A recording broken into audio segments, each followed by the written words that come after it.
We have to balance it though, don't we? Because this is the BBC. Exactly. Welcome to WatchMojoUK. And today we're looking at moments where celebrities made a fool of themselves, revealed something embarrassing, or caused a huge scandal during an interview. What are we saying, sir? Wonderful people. Are they? Oh yes, they really turn us on. Before we begin, we publish new content every day, so be sure to subscribe to our channel and ring the bell to get notified about our latest videos. Elephant in the room. It's really a metaphor. Back in 2012, X Factor winner Alexandra Burke was promoting her comeback album, Heartbreak on Hold. Nobody wanted to talk about it, so there was an elephant in the room. And I had never heard of the saying before. She arrived on daybreak to do just that, and explained the inspiration behind the album's lead single, Elephant.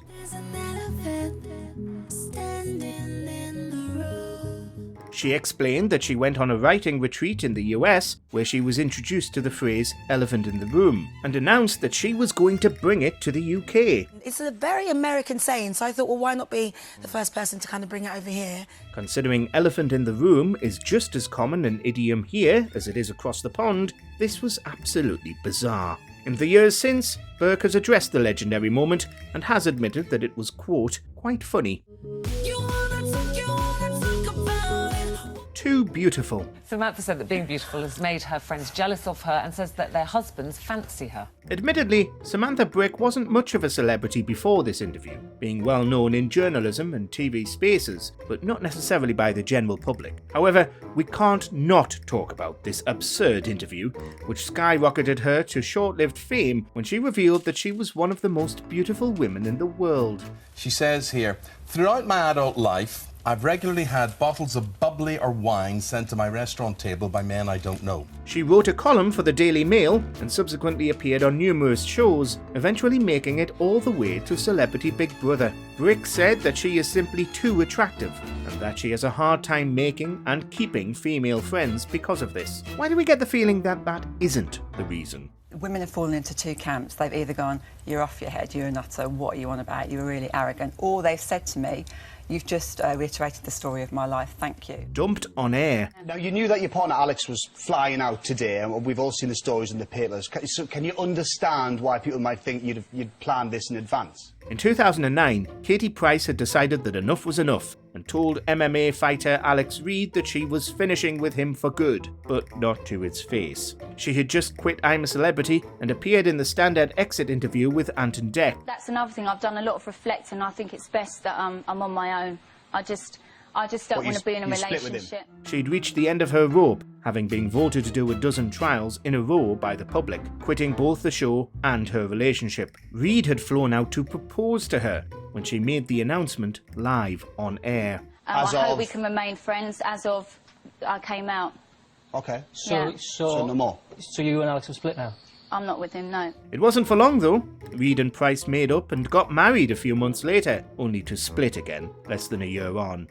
The Bee Gees. In fact, I might just leave. Yeah. Oh, I've never had anyone walk out before, but... we are a tosser, pal. Throughout the 90s, comedian Clive Anderson fronted his own chat show, in which he made a habit of upsetting celebrities. Cher and Richard Branson also didn't like his interview style, but no moment is more infamous than when the Bee Gees arrived. But Saturday Night Fever kind of stamped its identity on you and you on it. And he sometimes described as a bit of a millstone. Their career had already spanned 30 years by this point, but Anderson insisted on dwelling on some of their earliest work. I think this decade is the decade that fashion forgot, because everybody's going back to the 70s and wearing the same clothes again. Yeah. You know? Well, you probably still had yours, did you? Lying around? He insulted them from the get-go, saying that Saturday Night Fever did them more harm than good, and that they inspired people to dress badly for the whole of the 1970s. Anderson has since said he regretted the incident. Well, you can stay and just... Well, I'd love to, but I don't do impressions. Yeah. Never seen it. Fans will probably like that. That's so cool that you did that. Yeah. Are you a fan of the original? Never seen it. This is easily one of the most iconic interview moments of all time, but arguably, Allison Hammond still said the worst thing she possibly could have. She sat down to interview A-listers Ryan Gosling and Harrison Ford at a press junket for Blade Runner 2049, admitting almost immediately that she had never seen the original. Bleak, dystopian, an absolute nightmare, to be honest with you. That's just my interviewing techniques. Yeah. But let's talk about the movie. Her honesty won them over, and the interview descended into chaos as they complained about the weather and ended up in tears of laughter. I'm so sorry. This is not the introduction we were promised. Bring me on with Do you want me to pick it up a bit? Years later, Hammond explained that she didn't want to be caught in a lie by saying she had seen it, so she just told the truth and became a legend. I notice there's nothing left for me. Cheers, Ryan. Oh, I needed that. I've warmed up. Geronimo. Time is running out for Geronimo the alpaca. There was a years-long campaign by the owner of Geronimo the alpaca to have the government spare the life of her beloved animal after he tested positive twice for bovine TB. Because of the huge risk a tuberculosis outbreak could cause to the country's cattle, the government said that Geronimo must be destroyed. I cannot consent to have a healthy animal euthanized. This caused a huge media storm in 2021, and Labour leader Keir Starmer waded in, giving an interview to ITV News. He said very little about it, other than that it was, quote, tragic, but that the threat of TB was very serious. But his comments were taken massively out of context, leading to newspaper headlines about how he said the alpaca must die. We bet he regrets commenting now. Geronimo was tested for TB twice in 2017 when he came to this farm in Gloucestershire from New Zealand. Since then, he's been living in isolation, awaiting his fate. Children's names. It's an oldie but a goodie. Who can forget this classic TV moment where Katie Hopkins revealed herself to be the world's biggest hypocrite? But certainly, I do make a very quick decision based on their first names. And there's a whole bunch of first names that I don't like. This has followed her forever, as she talked at great length about how she judges her kids' friends based on their names, and that she won't let them play with anybody whose name she dislikes. I don't like geographical location names, celebrity names, things like Apple, things like, you know, Tilly Fizz or Jolly Apple. She gave a laundry list of all the types of names she doesn't like, along with examples, based on absurd reasons, such as a footballer also having that name, or, notoriously, names based on places. This led to Philip Schofield pointing out what Hopkins' own daughter is called. What about geographic stuff? Geographic. Oh, so Brooklyn or London. Your child's called India. Yes, but you know, that's because it's not related to a location. That's because it's India related isn't to a location. The Clown. If you know anything about Robert Pattinson, you know he likes to come up with tall tales in his interviews when he starts to find them too boring. No, the first time I went to a circus, somebody died. One of the clowns died. He produced this legendary yarn during a press interview for Water for Elephants, where he talks about a time he went to the circus as a child with his parents and saw a clown die. How did the clown die? His little car exploded. The joke car exploded on him. Are you being serious about this? He's since admitted to his habit for lying and has told other lies, such as claiming he never washes his hair or cleans his apartment. And finally, he said that he didn't work out at all for his role in The Batman, which he also later admitted was an obvious untruth. So did that kind of ruin the circus for you? It was. Like, my parents had to, like, everybody ran out. It was terrifying. It's bizarre. What a bizarre way to start the interview. Jerry Halliwell. So how would you define your sexuality? I don't. I don't think I have to. Mel B, aka Scary Spice, ended up being the subject of an episode of Piers Morgan's Life Stories in 2019. In typical Piers fashion, he wanted to get to the bottom of a few notorious rumours, namely a long-running story that Mel B and Jerry Halliwell had had dalliances during their time as Spice Girls. There were rumours that you and Jerry were, more than just good friends. You'd had a little dabble. Even in the interview, she said that Jerry wouldn't want her to talk about it. And surprise, surprise, she absolutely didn't. Why can't you answer for me? I don't know anything. Oh, whatever, I don't. This is all new to me. She publicly denied Mel B's stories in the press soon after, releasing a statement that the rumours were simply not true and very hurtful. She's going to hate me for this because she's all posh in a country house with her husband. This falling out didn't jeopardise the Spice World Tour, however, which began only a few months later and featured both of them. Most controversial joke. He said, oh, hello, how's it going? I said, fine, fine. I said, how's the wife? He said, oh, she's dead. I said, what? Billy Connolly is well known for telling jokes that cut very close to the line, including this notorious moment from one of his first ever TV appearances. I murdered her. Forget it. She's kidding me, honest? No, it's morning. He was being interviewed on Parkinson way back in 1975 and had been advised not to tell this particular joke on television out of fear it would destroy his career before it began. As we all know, Connolly delivered the joke about a man murdering his wife perfectly, and the audience were beside themselves. Into the back green, into the wash house, and sure enough, there's a big mound of earth. But there's a bum sticking out of it. It's one of those moments where you can't believe he got away with saying that on telly, but we're all grateful he went for it. He says, "Where'd you leave a bum sticking out for?" He says, "I need somewhere to park my bike." Bathroom blunder. I was really hungover. I went there, and about break time, I felt really uncomfortable. I thought something's not right. Greg Davies has made a name for himself for telling deeply personal, embarrassing stories in public. From losing his virginity to a giant toy bear his mother made, to being witnessed in flagrante by his granddad, who proceeded to make small talk, nothing is off limits. So I went to the toilet, and I pulled my trousers down, and some of my mother's knickers had got mixed up in the wash she'd done. This notorious story appeared on the Graham Norton Show, as Davies described an incident where, while he was still teaching, he got drunk and had an enormous curry on a Sunday night. I started going, "Oh, God, not this as well. Oh, Jesus." So I cleaned myself up and I pulled my mother's pants back up. Key to this story is also that the school made a lot of accommodations for hearing impaired kids, and that Davies was still having his mother do his laundry by this point. But we'll let him tell it. And that's when I remembered that I had a microphone directly. The Sex Pistols. They are punk rockers.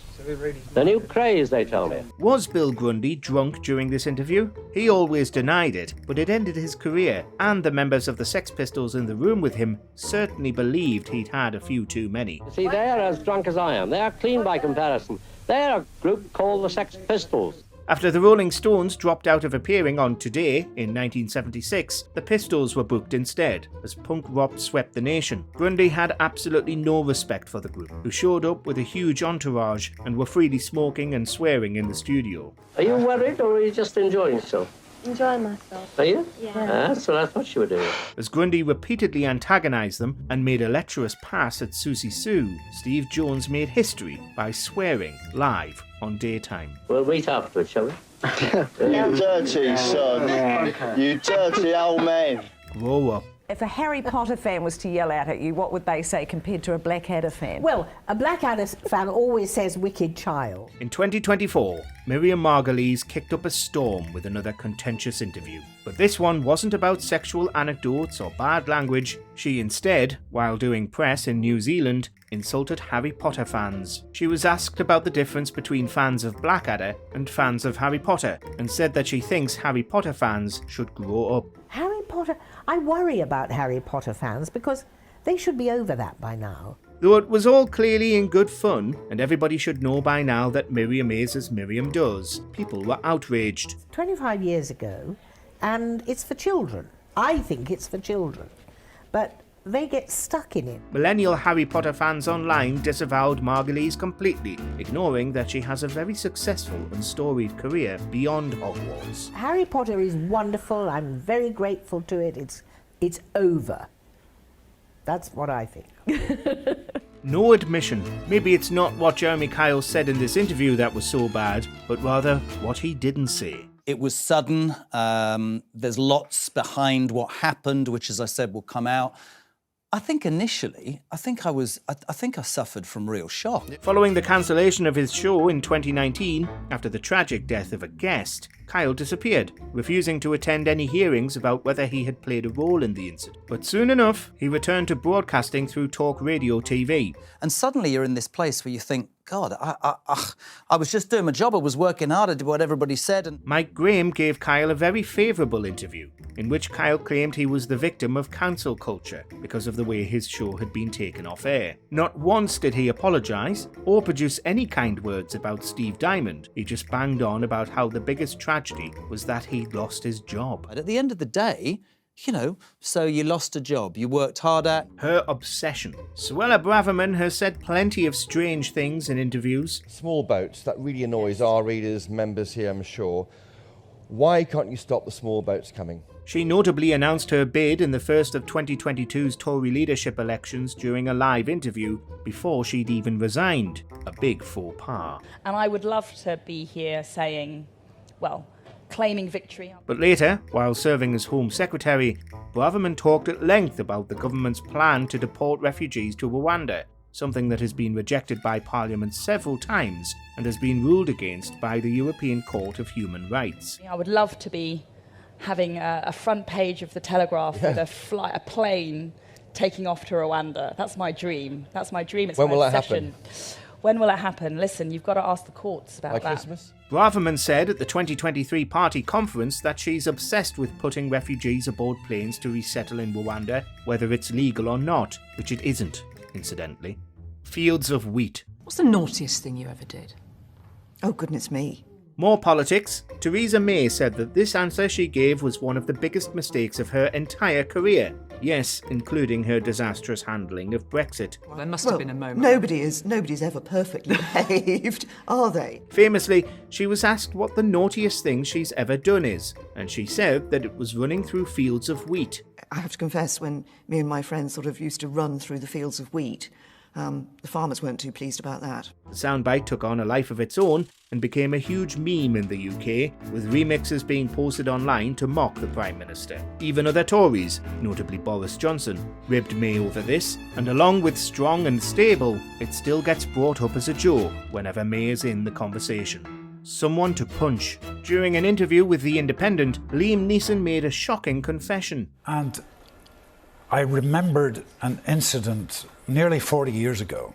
In a very personal anecdote, Neeson described a time when a female friend of his was seriously assaulted, and how, in his rage, he went out looking for a black man to attack. But I had never felt this feeling before, which was a primal urge to lash out. For a moment, it actually looked like this could be the end of Neeson's career, though ultimately that didn't come to pass, and he weathered the scandal. It shocked me and it hurt me. I did seek help. I went to a priest. I heard my confession. Neeson continued to do the interview circuit to promote his latest film and clarify what he'd said, explaining that he was asked specifically about how he taps into a desire for revenge when he makes films about it. I'm a fairly intelligent guy, and that's why it kind of shocked me when I came down to earth after having these horrible feelings. 3 of us. Well, there were 3 of us in this marriage, so it was a bit crowded. This interview has only grown more infamous in recent years, and it's a sad story that Princess Diana was tricked into saying these things so candidly. Martin Bashir spun a web of elaborate lies to win the trust of the princess. We now know she was completely fooled by journalist Martin Bashir into giving this tell-all interview to Panorama by being shown false bank statements. In it, she talked about her mental health struggles, her separation from the Prince of Wales, and his affair with Camilla. You really believe that a campaign was being waged against you? Yes, I did, absolutely. Yeah. Not only were Bashir's actions completely reprehensible, but Diana's immortal words about the breakdown of her marriage have haunted the royal family ever since. There's so much material here that we'll be devoting at least 9 pages to it. The BBC has since apologised, and Bashir's career is over. Striking workers. Yeah, a guest with balanced, uncontroversial opinions who makes great efforts not to offend. And we've got Jeremy Clarkson. A place where you might not expect an awful lot of controversy is The One Show, but that didn't stop Jeremy Clarkson when he was on. Apparently believing that viewers would take his comments as the hyperbole they were intended, he said that he thought that all the striking workers should be executed. Do you think the strikes have been a good idea? Fantastic. Absolutely. Never had.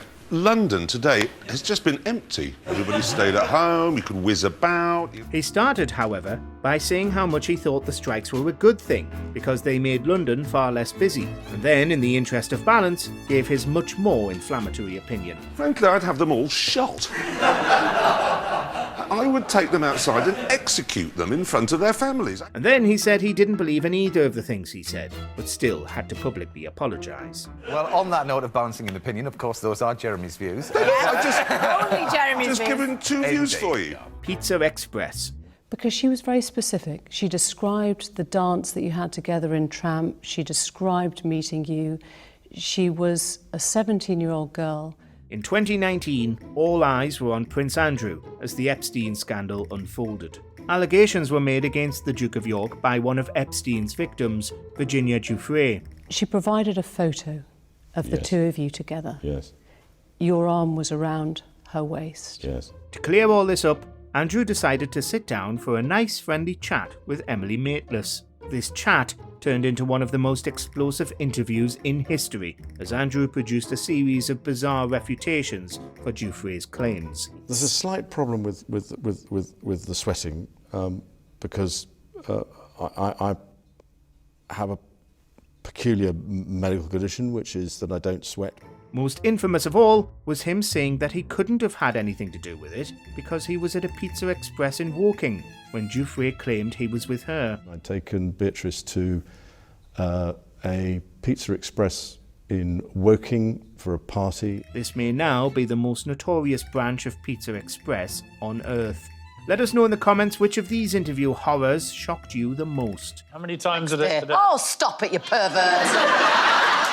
Do you agree with our picks? Check out this other recent clip from WatchMojoUK and be sure to subscribe and ring the bell to be notified about our latest videos.